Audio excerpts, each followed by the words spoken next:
Well, here we are with Jessica Ennis, the world outdoor and indoor multi-event champion, heptathlon outdoor, obviously pentathlon indoors. We're here at her home. Well, she doesn't actually live here, but she pretty much does. The Don Valley Stadium in Sheffield. And of course, we're just a few days away from the European Championships in Barcelona. And Jess, we'll be talking about that, obviously, and we're talking about life in general. But by far the most important thing to talk about from a Sportsvibe point of view is a promise made, and a promise that so far has still not been delivered. You know what I'm talking about, don't you? I think I do, yeah. But if I remember rightly, I baked you that beautiful apple and blackberry strudel, and you enjoyed it. No, that's complete rubbish.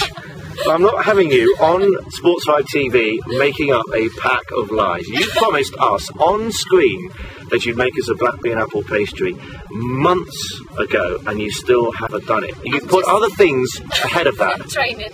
Well, and I'm winning world titles and things, which is fine. A little bit selfish, if I may say I'm so. just fine-tuning the recipe, so I'm making a few changes, just making sure it's perfect, and then when it's ready. So will you categorically promise that before the end of this year, you don't have to do it before the European Championships, but before the end of the year, you will deliver your promise and make us that blackberry and apple pastry? Yeah, I promise. Right, well, you've said it now, okay? Yeah. Now the world is watching. Anyway, European Championships. This time last year, Jess, great promise, you'd come out of a huge injury, obviously, the year before, which meant you'd missed out on the Beijing Olympics. And we were all very hopeful, but that was about as far as it went, wasn't it? 12 years, feels like 12 years, 12 months on, you're the world champion, and you're the world indoor champion, so you backed it up as well. Tell me about how much has changed in the last 12 months.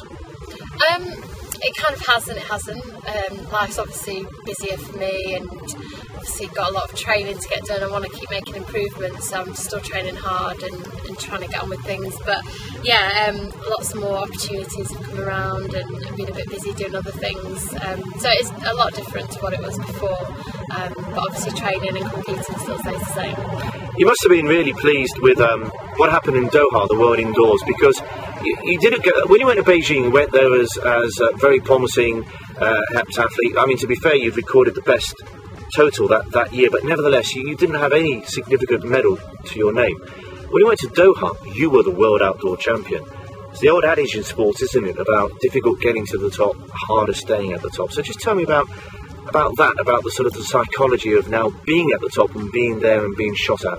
Yeah, I think it does change a bit. Obviously, that's what you dream about, having a major title, and you work so hard to get that. So when you do achieve it, it's fantastic for that moment, but then you realise that you have to maintain it, you have to keep performing, and that everyone's going to expect you to win every major championship onwards. So it comes with a lot of pressure, and it comes with pressure from myself as well, because I wanted to prove to myself that, I can perform well at major championships, not just one major championship, but more than that. So yeah, it was a different situation going into Doha, but I also drew a lot of confidence from Berlin and kind of believed in myself a lot more. So I think there's positives and negatives that come with it, but yeah, just enjoyed the whole experience, and it was great to win it. Well, that's the thing, Jess, you talked about obviously now the expectation on you from others and from yourself, but I guess thinking you can become the best and actually then proving it makes a hell of a difference to your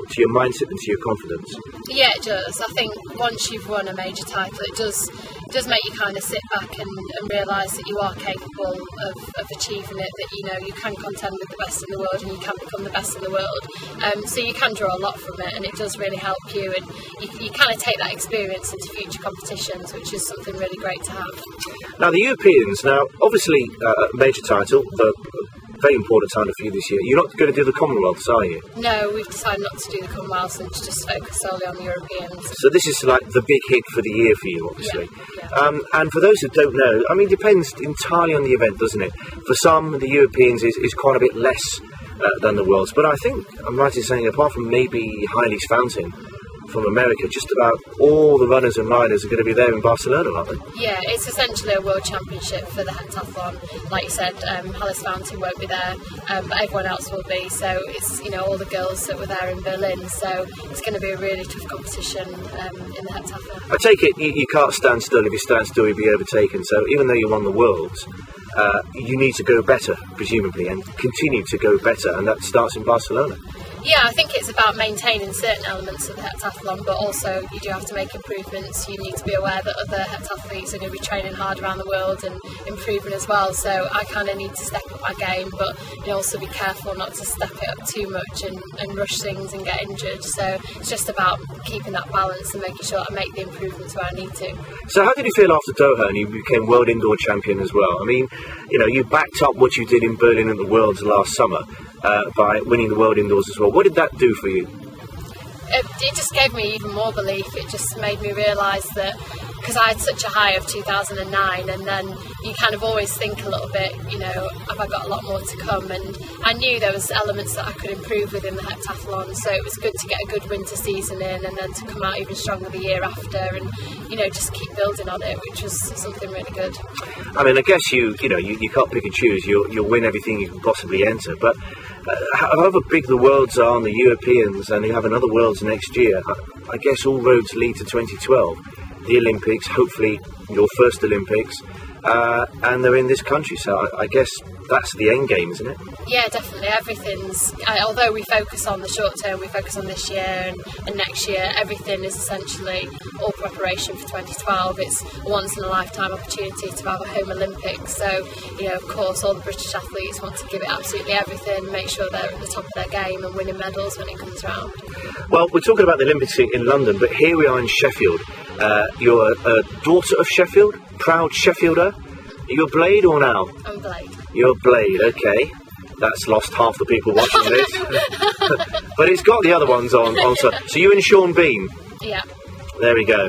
And here we are at the Don Valley Stadium, and this is pretty much where it all began for you, wasn't it? Yeah, this is where I came when I was 9-10 years old, and they had a big summer camp here every year, and we'd come down for a couple of weeks in the summer and try all the events out.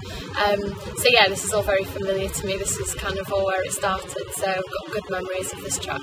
And of course we've got this Aviva campaign, which we might want to talk about, because it's very relevant to you and to your story, isn't it? Yeah, well, Norwich Union, Aviva now, have always been a big sponsor of athletics, and it was part of the academy that I was involved in at the age 9-10, so it's kind of always been a big part of athletics and continues to be, and, you know, it's really helped a lot of younger athletes come through like myself. Now, talking about improving, 7 events you do. You knew that, didn't you, obviously?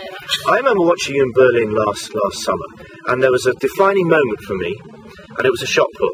Because you were leading, you were winning after the first 2, but the first 2 were sort of pretty much your best events.